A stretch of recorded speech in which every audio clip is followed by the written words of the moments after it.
Good evening to the three of you. It's just a pleasure to be listening to you this evening. I wanted to personally thank Brother Umar in the video for recognizing the contribution of Muammar Ghaddafi in the video. I just wanted to personally thank you for that. My name is Timothy Rogers. I have a YouTube channel shortly after Libya was destroyed by NATO. All of Europe's army gathered together and bombed 35,000 bombing raids on a country of 6 million people. Today, I could say essentially that it's public policy for the extermination of black people in Libya. They're hanging today. We're talking about what's going on right here close by in Delaware. But blacks are being hung from light posts and videos are being taken of the atrocities in that country. So I just want to thank you for bringing light to that and how important the impact was it to recognize this man who financed 40,000-year-old water out of the Sahara Desert, massive green passages. So I have a channel on YouTube. I have a question. But there is a channel on YouTube that I created. It's called Gaddafi Speaks, in which I read a number of his speeches, on which he does identify himself as us blacks. He says in his writings, us blacks, relating himself to a black man, of course.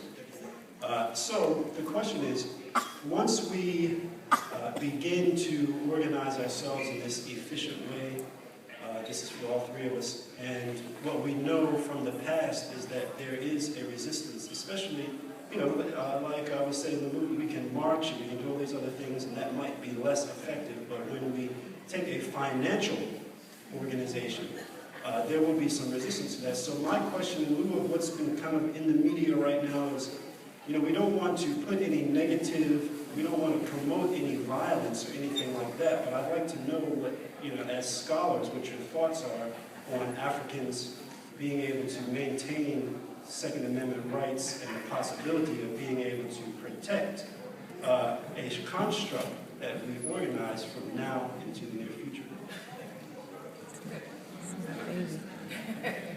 First of all, I'm not giving up my gun.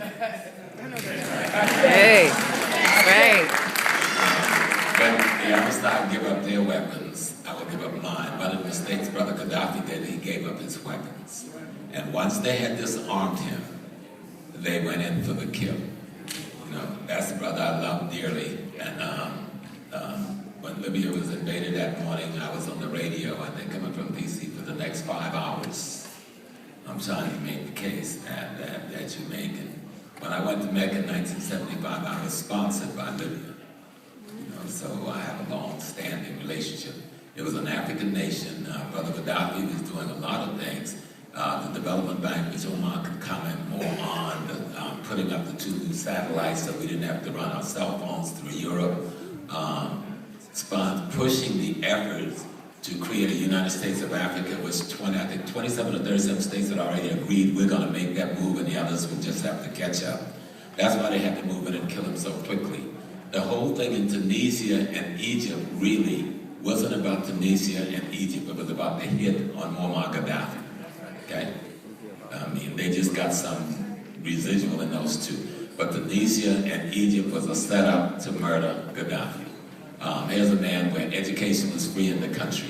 Here's a country where health care was free in the country.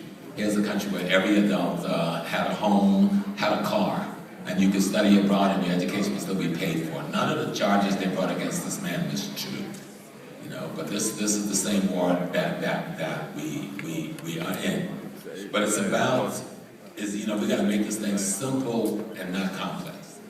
All of what all of us are in here doing today is to making sure we can provide food, clothing, shelter, and safety. Stop making shit complicated. Okay? Food, clothing, shelter, and safety. That's what we need. So the question is, how do we do that? We got to control the economics, the politics, and the culture where we live. And then the big question comes, how do we do that? Dr. Jeffries tells us that economics is controlling the wealth in your ecology. Politics is what becomes your sociology, and culture is your psychology. So we need to understand, then we get to this restoration of ourselves through history, through culture, through understanding, through spirituality. Because if you can't restore yourself, you can't provide the food, clothing, shelter, and safety for yourself. So you're not going to fight a successful economic battle or a successful political battle unless you first restore yourself spiritually. Culture is the place where your spiritual system lives.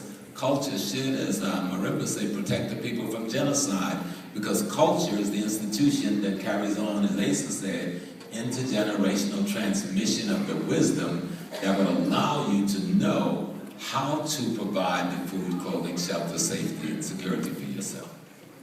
So that's just the piece I want to put in. There is a framework we've got to work in. And I think we need to be clear that why are we doing what we're doing? We got to eat, we got to have some place to sleep, we got to have ourselves clothed appropriately, and we got to be safe. And so that's the foundation. And we got to make sure we're building ethically, morally strong human individuals. And then bond with a mate and build a nuclear family.